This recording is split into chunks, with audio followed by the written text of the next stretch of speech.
My name is James Hawkins with the Joshua Center, and we've started this project as a way to, in this time of just where a lot's going on in the world, counseling services are just really in high demand, and counselors are full. We said, how can we serve our community and give out ways, some tools and resources and hope in a way to help serve our community that we're so grateful and thankful to be a part of. And so you might be seeing this in the video, or you might be hearing this in the podcast form. And so today our topic is going to be, what can I expect from the counseling process? We hope you enjoy our conversation. Today, I have the honor to have with me Dr. Julia Conroy, who's also a therapist here at the Joshua Center, and Carol Dutton, another one of our therapists here at the Joshua Center. So on this topic about, what can I expect from the counseling process? I'm thinking about the people who are out there, Gottman's research, particularly when I think about couples, that's what I spend a lot of time in, that a couple will probably be suffering with a problem for 6 years before they ever seek help. That's couples. And I'm sure there are people who are individuals struggling with things. And some of the hesitancy can be so many variables. But what I'm hoping our talk today can tear down some of the ones where maybe there's fears, concerns, and certain myths. So, that's what I'm hoping we can do. So first question really is, what would you even say, for that person who's like, would counseling help me? What is the role of counseling? Yeah, great question, James. Thank you so much for giving us a space and a time to do this together. So when I think about counseling, I'm thinking about, what is it for? What's the purpose? Why do we do it? I'm thinking about it as a process, a dynamic process, right, of conversations and trying to discover places in my life that I may feel a little stuck, and where I've tried hard, I've tried different ways of mitigating something, but I feel stuck in it, or finding that my adaptability is having a limit in some ways. So I'm wanting to look at ways to perhaps get unstuck or have a different conversation about the pain or the roadblock that I'm facing. Wow. So that's really what I'm envisioning. I like when you even say that it's a dynamic process that I wish we could give a cookie cutter answer to it, but it's dynamic, meaning we won't fully understand what that process looks like until the therapist in the counselee or in the room, and you kind of form and find out what that is. And I liked what you said. It's not an admission of this overall inadequacy or weakness. It's, hey, I've been doing the best I could, and I keep hitting a wall. I keep getting stuck, and I can't quite find a way through. Maybe someone else can help me, come alongside me in this place and help me find the places what I'm doing good, keep doing, but then help me find a way to get unstuck out of this particular thing. I love it. That's right. Cool. That's right. So even though I love that frame, it's just just simple. It's just stuck. Not any, I'm stuck. Whatever it is, whether it's depression, anxiety, relational, I'm stuck. But what are maybe sometimes some of the misconceptions though that people have about counseling? My gosh, we could be here all day, James, if we open up that box. I know. Because I think that there's so many, and I think a lot of that has really been fueled by some pretty extreme forms that we've seen in the media, where it's counseling's only if you've experienced this really intense or extreme trauma. It's only for people that are really suffering or unable to function, and that it's kind of reserved for that class of people. The way I'm struggling, the way I'm stuck right now doesn't set me in that category, so I probably shouldn't go. And that's just not true. That's just not the case. It really is that stuckness just applies in a variety of ways. I think another misconception that's pretty common is we're used to kind of almost like a medical model system where it's okay, if I go to my doctor and I say, hey, I'm experiencing this kind of pain, my doctor's going to give me either a prescription or some sort of physical therapy to really work and focus on that specific pain and kind of eliminate the source of distress on my body. Counseling's pretty different, right? Because it's just so much more complex. There's not necessarily just one source of pain or one area that this is coming from. And so counseling isn't like this fix all. You're not going to go into your counselor or therapist and say, okay, this is what hurts. And then they give you like a 6 steps of how to fix it, which can be really frustrating. And I think people can get really discouraged. But I often tell clients, you didn't get here overnight. And so unfortunately it's a process to get out of this stuck place. So I think that's another one. So I just think that having that in mind, that with the clarity that Carol offered of this is really the purpose of counseling, is how do I get some more flexibility in my stuck place, right? That kind of opens up who's allowed to go to counseling, but also kind of addressing that misconception that it isn't going to be this easy 6-step process, just because it wasn't an easy 6-step process of how you got to this stuckness either. Yeah, that's good. I like that. And like I can speak for us, particularly here at the Joshua Center in a way, there's, and I'm sure people could break it down, but for me, I categorize into kind of like two pathways or 2 channels in a way. There's kind of like the top down method where you can do insight, and we could do certain like here's this, here's that, and that's great. And I think there's a place for that. But typically for us, going back to like you both have used the word stuck, I think we typically notice is people get emotionally stuck. And then the other part that we really embrace here at the Joshua Center, which we have therapists that work across multiple modalities. And I say the Joshua Center, but there's many other great counseling agencies here in Northwest Arkansas. And what we kind of honor here is what we call the bottom up approach, meaning go towards people's suffering, go towards people's pain. Because what I honestly kind of believe about people is that when we are not stuck in these emotional, deep, painful, and valley places, we come up with great solutions. What blocks a solution is when we're stuck when we're isolated in emotional pain. And so that's what I guess I throw that out there. And even like people think like our counselor's going to give us something. But what I really find is people are very intelligent. By the time I start talking to them about solutions, more times than not, they've tried it. And I'll say like, okay, we'll do this, this, and this. I did that. I did this. I did that. Okay. So the solution is not the solution really here. Right. Most of the time, once again, I think, and I know this could apply to different situations, but it's being stuck in emotional isolation and pain. And when we're disconnected from community, whether that's our faith communities and our churches, where we could have a problem. It's not so much sometimes I need someone to pick it up and fix it for me. Because the pain's not going anywhere, right? That's and the part. suffering's not going anywhere. And so counseling's more of how can we change the way that we are resilient when it comes, not if it comes, because it is coming. Like this is just the world that we're living in. But how I really see counseling is how can I sit in that differently so it doesn't overwhelm me in the same ways, instead of how do I get out of this pain? How do I avoid the pain? How do I make sure it never happens again? Right. That's not really a guarantee that we can make in this world. Yeah. It's something that you have to walk through in a way. And that we get the privilege to walk alongside our clients along their journey. I love it. And when I think about walking through, a part of just walking and to be like, what am I going to do? Just come into my therapist's office and we're just going to talk about my pain. We're going to talk about my problem. We're just going to sit there. No, it's not just that. So I guess I kind of break it down is we walk through to, one, even get clear about the pain. Right. Because you cannot, it's like, I hate it when I go to my mechanic and I'm like, my car's doing this thing. And they're like, okay, well, we'll do this. And I go to my mechanic and they're like, well, we couldn't get it to repeat the problem. And so we can't fix the problem until we see the problem. And I like that they say that, because what he's saying is, I don't want to waste your money and time just taking out and replacing parts, hoping something will happen. We've got to actually spend some time with the vehicle, get it to replicate the problem. And then we're like, that's the place. I think counseling does that sometimes. Absolutely. It's like, I need to walk around in this with you, because I could be throwing solutions at you that really aren't applicable to the thing that you're actually struggling with. Right. So can we take a moment here and I want to get clearer about the pain? And then not only do we get clear about it, but then we got to get clear on what the pain is needing.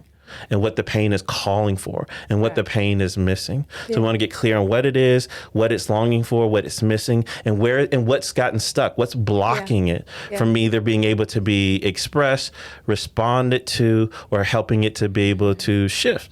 Because sometimes when I'm in it myself, I can't quite clearly see. Right. Or maybe sometimes I can't send out clear signals to my community about what it is. Yeah. Or here's the other part, kind of in a way we are in a world where people have hurt people and we fall short or this kind of things, right? But sometimes we've learned where when we share and we open these places up, it doesn't always get a good response back. And then sometimes we as communities struggle to respond because sometimes we are stuck and then we don't know how to help people. We kind of, here's my protective move. Why don't you do, we don't always be able to do that. So I guess I'm going back to that top down, bottom up. At the Joshua Center, we believe it's counseling is we go from this bottom up. So that's why we do walk around in it, get it clear, help see what it's needing, what it's longing for, and help you be able to have, like what you were saying, Dr. Conroy, a different, I know how she likes that, and help them have a new experience of themselves, to where even if the community or other people can't respond to it, can you have a different kind of experience and orientation to your own pain? Yeah. So that's one thing. But we're getting deep into a topic there. Let me switch for gears back for a moment. So when we even think about getting into counseling, Taryn, what's the role of it? What are some myths and blocks? What are maybe some questions to ask, like when you're thinking about that person who's on the verge, what is something they could be thinking about before they even pick that phone up or send that email to even get into counseling? What are some questions they should be thinking about maybe? Yeah, so that's a great question. Logistically, how do I actually walk out the steps where I can access counseling as a resource? So I think really working through maybe having information together, paperwork, some really basic things that you really need to have, and instructions, that communications with my counselor, going through the office, insurance information, if you're choosing to use it, payment information, that type of, logistics, housekeeping type things. And then responding to your counselor's email and things like that. What else? I'm trying to think. Informed consent, the paperwork. What are we really doing? Keep in mind, what are some things that you want to come in, goals, maybe, if you have any. Maybe you're not clear. Maybe this is the place where, like James said earlier, identifying, clarifying, organizing. Ooh, I like that summary. All of those things, just putting them together. And so part of what we're here is to support that process as well. Yeah. And I think there's a couple other barriers, if I could jump in with you on that. It's go for it. So I know finances are a big concern. Yeah.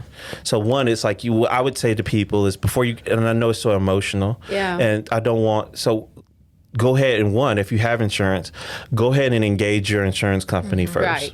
To find out, okay, what's my network of providers? Let me know, so I'm very clear on that. And then even once you kind of get that clear, what do you cover? Because you'll ask your counselor, but trust me, the insurance companies usually do a great job of telling their customers better what their coverage is. So go ahead and engage So if I find a provider in my network, what is my deductible? What is my copay? Right. How many sessions do I have? Because as therapists, we can try and call in, but it's a little bit harder for us to so much. So I would say that.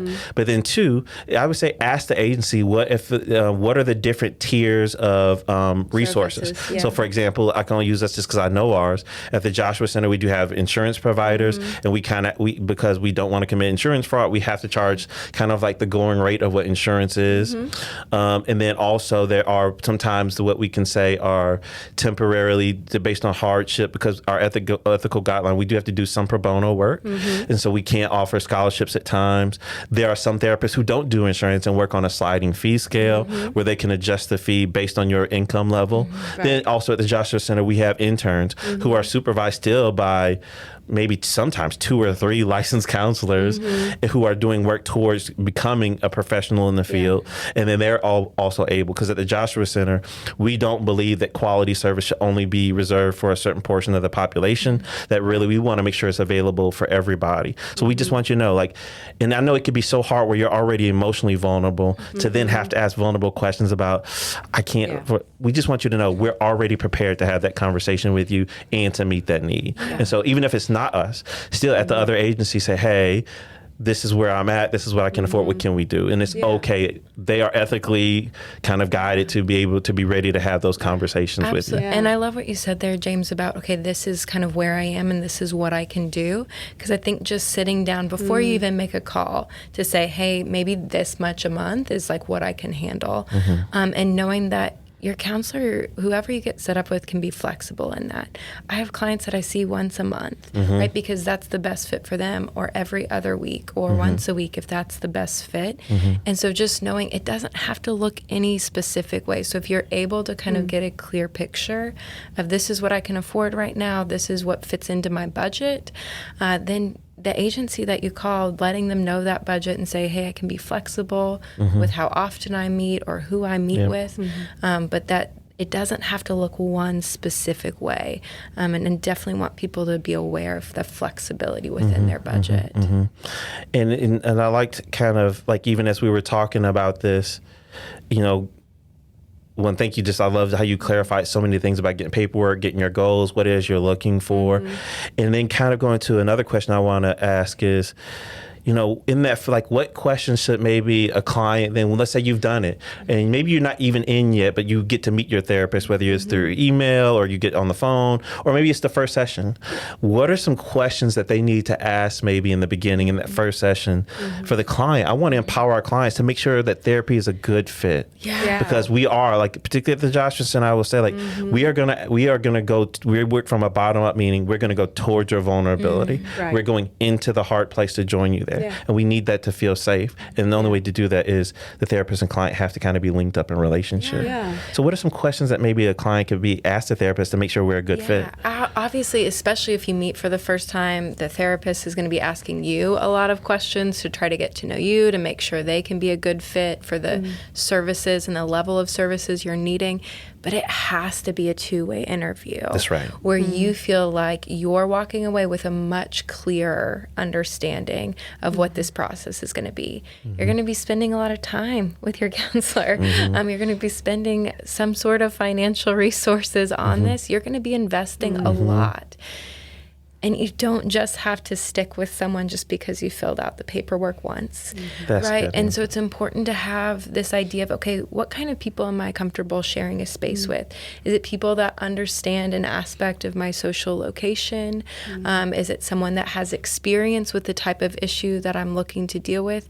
Not being afraid to ask those questions that are big picture that you can kind of come in prepared with, but also as your counselor's sitting down with you and going over their process, don't be afraid to say, what does that mean? You use these words, but what does that actually mean? What does that actually look like?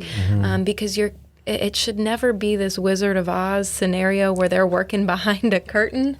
The more that a client is let into that process and knows what's going on and knows where we're headed and why they're asking me these weird questions and why they're asking me if I can feel it in my body, the more clarity that you have there, right, the easier that process is going to be. So I would just really open up any questions that feel pressing on you or distracting to you, or you find yourself wondering, ask those, right? And I just want to give permission if you meet with somebody and it's like, that wasn't great, but I can just make it work because I'm needing this right now. Just ask them maybe if you could set up a referral with someone else or keep calling, because it's worth it to find someone that makes you feel comfortable, that makes you feel like they really understand your story and what you're hoping to get out of this process.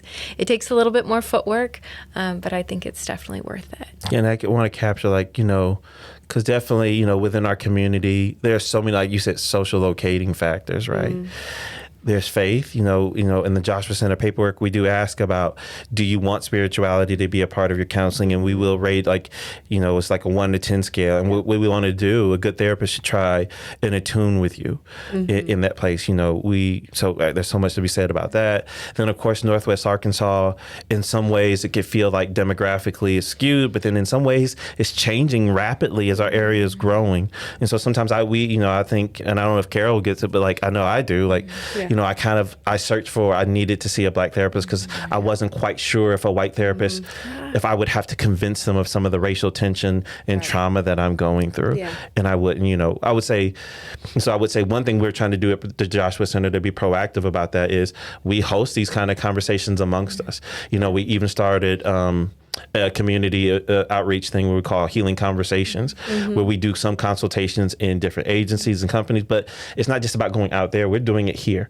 What does it mean for us to cross over different social locating factors? And even when they do look like us, even when they might have the same faith orientation as us, hey, we still got to be careful there. Yeah. Because we want to make sure that we're the person that's keeping an open curiosity to help challenge and explore those places where clients are stuck. But I do want to say what Julia said is maybe you come from, whether it's you're Catholic and you're wondering, will your Catholic faith be honored? Maybe you have no religious orientation. Will that be honored?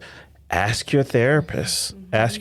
Or even if it is, let's go with one that's definitely been hot in the world, is definitely, ethnic and cultural differences. It's okay to talk about those. And maybe your therapist, like I had to apologize to a client and I was like, hey, I want to be careful. My understanding of marriage comes from a hugely Americanized Western context. So I want to honor, could you take a moment? I want to hear your story about what this means in your particular cultural setting to honor you and attune to you where you are. Because you used a great, I think, example. I don't want to be the Wizard of Oz behind the curtain. I'm thinking from session 1, how do I help this person go back and feel empowered in those stuck places to take control back over their own life? Yeah. I don't need them to be dependent on me as a counselor to be the great fixer of their process. Yeah. And I know I got to get ready to let you two ladies go because you're going to go out of here and help some more people. But just in closing, though, from both of you, I'd love to hear this. What would you say to a person about getting the most, what they could do to help get the most out of the counseling experience? I think, in session, out of session, you're still the same person, and that you are, maybe you've picked up something in counseling, you've learned something new about yourself and having those new and different experiences, and that would get carried out outside of the session, right? Really having those times with your significant others. Yeah. And having that sense of self. I like that. Yeah. I like that. And I would just say to show up authentically. I think there's a lot of pressure is this person going to label me as crazy? Is this how is this going to go? And let your counselor know you're nervous, right? Let them know you haven't been to counseling before. Let them know that you're worried about these things in particular, and continue that throughout your counseling process, because I think there's a lot of performance anxiety there sometimes, to try to say the right thing or try to come across in these ways. And I think that's the beautiful part of the process, is your counselor doesn't have skin in the game of how you show up. They're still them. They're not impacted by the ways that you feel off or stuck in the way that other people in your life might be. And so showing up authentically in that space is kind of the unique aspect of counseling it's a place where you really can take some risk, huh? Yeah, absolutely. It doesn't make it easy. No, it doesn't. But that's really what that space is set aside for. Yeah. Wow. And I think that you just, that hit the one I would say. Be ready to show up and do hard work, but not only in session. But use it. I usually tell people there's a couple of things to get the most out of it. This is going to be a hard process on your body, not just emotionally, but physically. Yep. So let's start talking about how you're going to take care of yourself. Yes. I know people, I do want to warn you, it's emotionally heavy.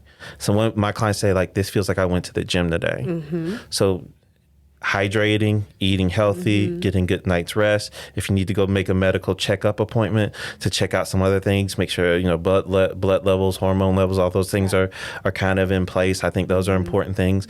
And if you have any kind of community of support, you maybe don't have to tell them the details, but say, hey, I'm going through an intensive process right now. And I just really kind of, I just need you to, if you're from a faith perspective, to pray for me or just to help support me. I might need a little bit more extra tenderness and grace in the season as I kind of uncover some areas of my life that I've been stuck in for a while, and just really be committed to the work. And I think I liked what you said, and the counseling process is your time. So show up, ask your therapist hard questions, and when things are off and it's not really there, it's not really attuned to you, be willing to say that and let that be known. And thank you two so much just for offering your time. And once again, what we hope today's conversation would help some of you with is maybe you're right there on the verge and you're not quite sure. We just wanted to kind of like take you behind the curtain of the Wizard of Oz and let these two therapists just and myself just to let you behind on, hey, what is our process? What does it look like? What is our hope for you? And how can you get the most out of this?